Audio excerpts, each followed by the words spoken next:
Alabama's going on the road to take on Texas A&M. They are a 2.5-point favorite going into this game, and it kind of feels like Alabama doesn't look like the better team on paper in this game. And it seems really odd saying that because the majority of games that Alabama goes into, they have a significant advantage when it comes to the talent gap.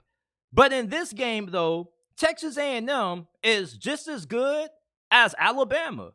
I don't know if you guys look into 247 Sports Team Talent Composite rankings, but Texas A&M has one of the best rosters in America. They have a top 5, top 10 roster according to 247 Sports Team Talent Composite rankings, which takes every single 5, 4-star, 3-star on every team's roster, and they get ordered from teams that have the most 5 and 4 stars on their roster to the teams that have the least amount. So Texas A&M most definitely has the talent to beat Alabama in this game. And I think that this game kind of favors Texas A&M. Let me ask you something. In the SEC, who kind of looks like the most complete team in terms of who has a dependable offense and who has a dependable defense? I gotta say Texas A&M. Yeah, their defense got carved up by Miami, but Miami possibly could win the ACC this year. You never know. But they did shut down Arkansas. Arkansas led by quarterback KJ Jefferson. If you are a fan of the SEC, you know that KJ Jefferson is one of the best quarterbacks in this conference, and he went 9-17, 132 passing yards, 1 touchdown and a pick against this A&M defense. They also do a really good job at getting pressure on the quarterback. Something that Alabama's offensive line struggles to do is to protect the quarterback. And then when you look at Texas A&M's run defense, right, they're 20th in America in rushing yards per game allowed, allowing less than 100 yards per game. Alabama, what is this identity that Nick Saban wants to implement with this offense this year? He wants them to be a physical, smash-mouth football team. Well, what's going to happen if they're not able to establish the run and they get put into a situation like they did when they lost to Texas, where they actually have to be able to be efficient throwing the football? Jalen Milroe, he's not a completely terrible thrower of the ball. He does have the ability to hit the deep ball every once in a while. He can't hit it consistently, but if you allow him to take shots deep, he's going to make you pay 6 times out of 10.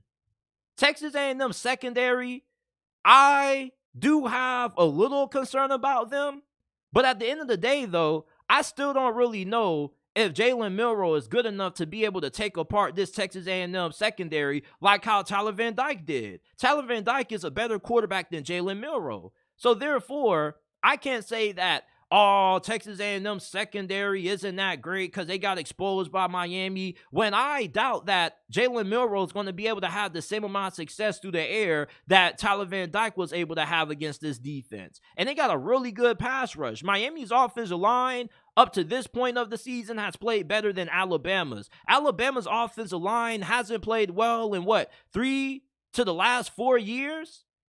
And going against one of the best defensive lines in all of college football, when you look at the Aggies defensive line, they got NFL guys all over the place.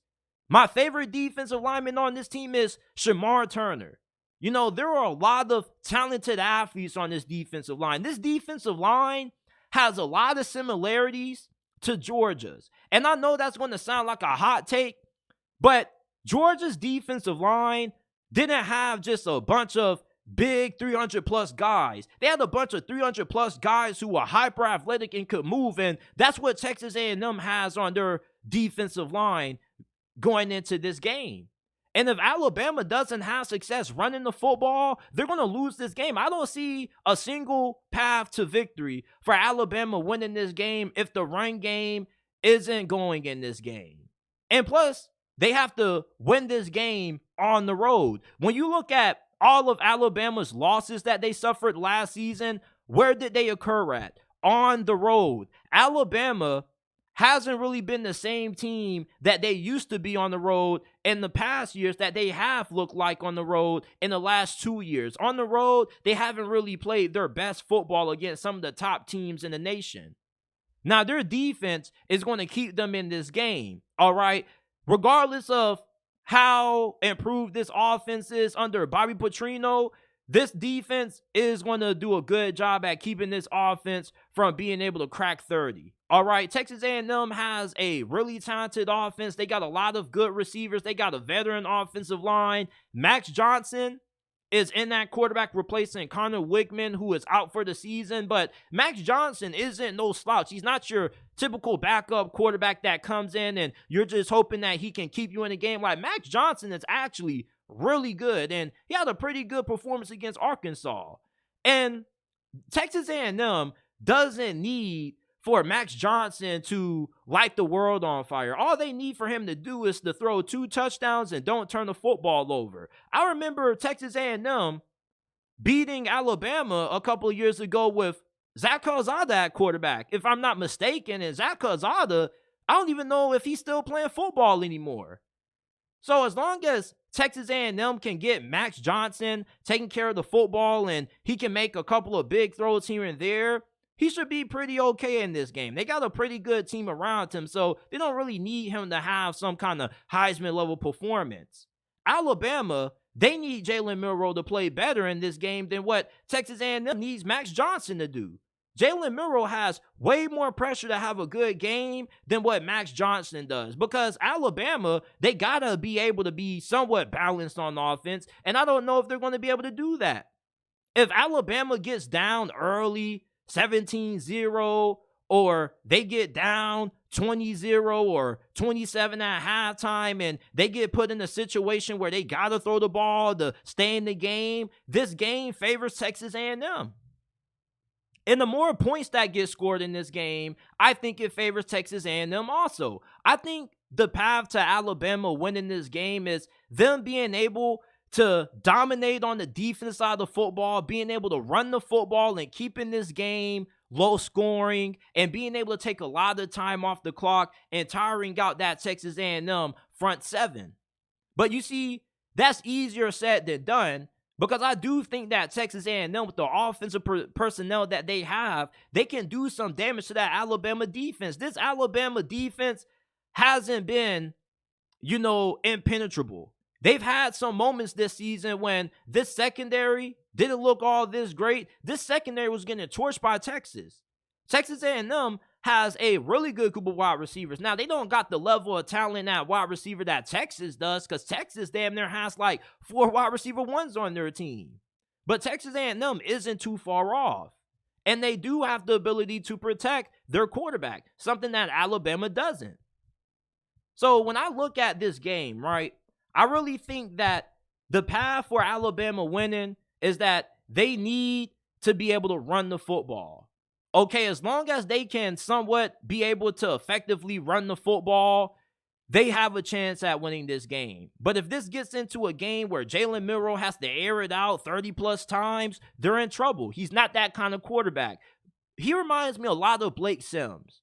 And many of you guys who probably don't really follow college football like that, you just casually follow it, you don't know who the hell Blake Sims is. But Alabama fans definitely know who Blake Sims is. Jalen Milroe reminds me of a way more athletic version than Blake Sims. And when Blake Sims was playing for Bama, he wasn't lighting college football on fire with his arm.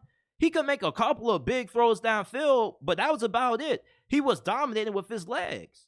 So Alabama, just because they are a team that kind of is a little bit handcuffed due to the situation that they have at quarterback, Jalen Milroe is still a really hard quarterback to stop because of how dynamic of an athlete he is. And when he decides to tuck the ball and run, he's probably one of the toughest dual-threat quarterbacks in all of college football to stop.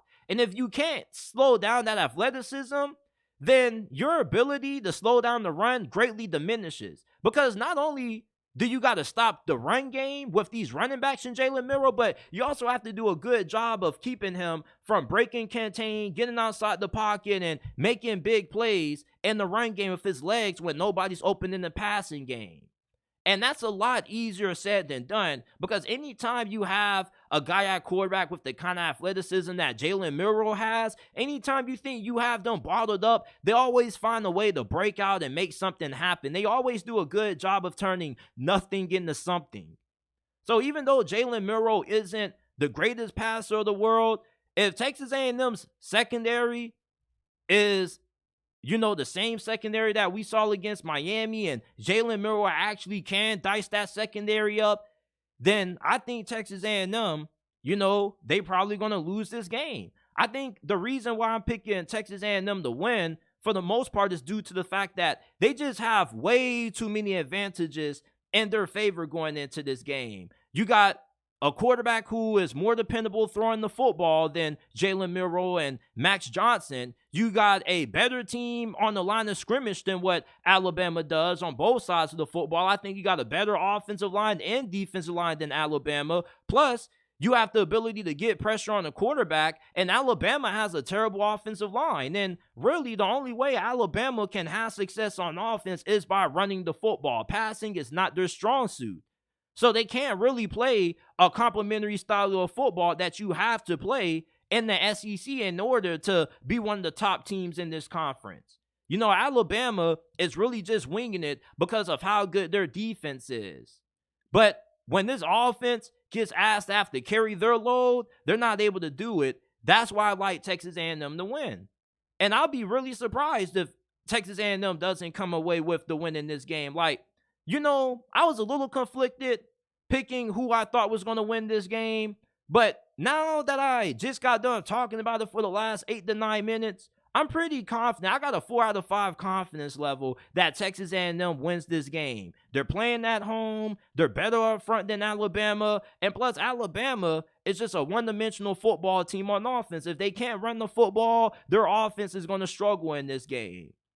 I just think Texas A&M has way more ways to win this game than what Alabama does. If Alabama wins this game, you know what the formula is. Running the football, not asking Jalen Milroe to do too much, and playing great defense. Texas A&M can beat Alabama in so many different ways. They could just outscore them and make this game so out of reach to the point that Alabama has to come back. Because Alabama's offense, they're not going to be running like a well-oiled machine. They're going to have a couple of offensive possessions where they go 3 and out, that defense gets put back on the field faster than what they want it to be, and they get tired early, and they get gassed, and Texas A&M takes advantage of it. So I like the Aggies to pull off the win against Alabama. I don't really think this will be an upset, so I'm not going to consider it to be an upset, because I really think that Texas A&M has a very great chance at pulling off this win against Alabama. I damn near am tempted to say that they're a better team than what Alabama is right now. And if they win this game, I'm going to lock them in as my pick to win the SEC West. I already wanted to pick Texas A&M to win the SEC West this year. It's just that some of y'all kind of made me feel like I was a little bit of an idiot for having so much faith in Bobby Petrino. But, if they win this game, I think that Texas A&M is the runaway favorite to win the SEC West.